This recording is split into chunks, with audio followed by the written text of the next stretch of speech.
Quem foi Lourenço Marques? Qual é o mistério por detrás da história do antigo nome da capital de Moçambique? O meu nome é Ivódio Simão, curta o vídeo, siga o perfil e entenda a história. Esta história remete-nos ao ano de 1544, quando aparecem na costa sul de Moçambique navios oriundos de Portugal.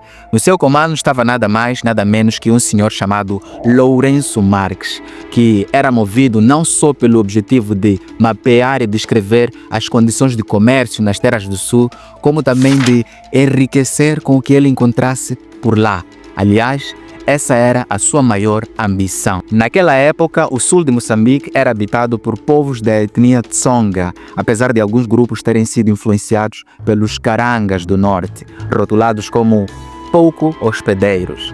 A costa sul de Moçambique possuía uma péssima fama entre os navegadores por ocorrerem constantemente naufrágios, e esse é um dos motivos que fez com que os muçulmanos nem sequer se atrevessem a atracar os seus navios e a influenciar no comércio por lá, tal como faziam no centro e norte de Moçambique. Segundo a história, a expedição de Lourenço Marques tentou implantar feiras ao longo do rio Limpopo para o interior da região, o que não deu certo devido à imposição de alguns chefes locais. Daí mudaram de via, seguiram pelo rio Umbeluzi, que os levou até a Baía de Lagoa Bay, que também era conhecida na época pelos constantes naufrágios como a Baía da Boa Morte, que é na verdade a atual Baía de Maputo. Lourenço Marques notou que aquele era um ponto estratégico para o comércio, visto que ali desaguavam 4 importantes rios. E vendo isso, Lourenço Marques informa ao então rei de Portugal, Dom João III, sobre a sua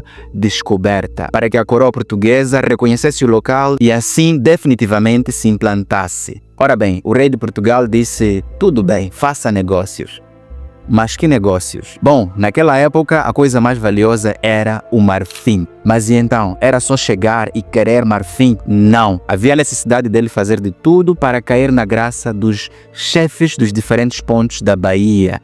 Havia chefes na ilha de Inhaca, a sul da Bahia, com quem inicialmente Lourenço Marques mantinha boas relações ao ponto de torná-los mais ricos que os chefes de Tembe, Catembe, que antes eram tidos como o clã mais poderoso da zona e que inicialmente foi relutante para fechar negócios com Lourenço Marques. A missão dos chefes era organizar caçadas ao marfim, muitas das vezes em grande quantidade, e trazê-la aos portugueses. Por sua vez, em troca, Lourenço Marques dava quinquilharias, sobretudo miçangas, e também objetos de ferro. É isso mesmo.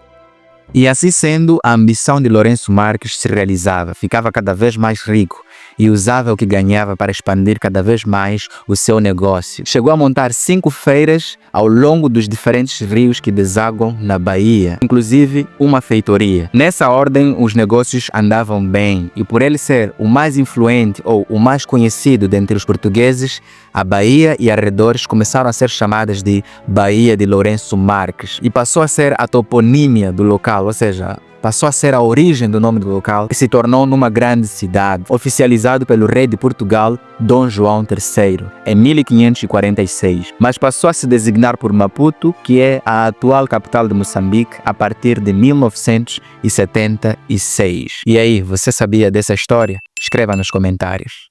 Siga e partilhe.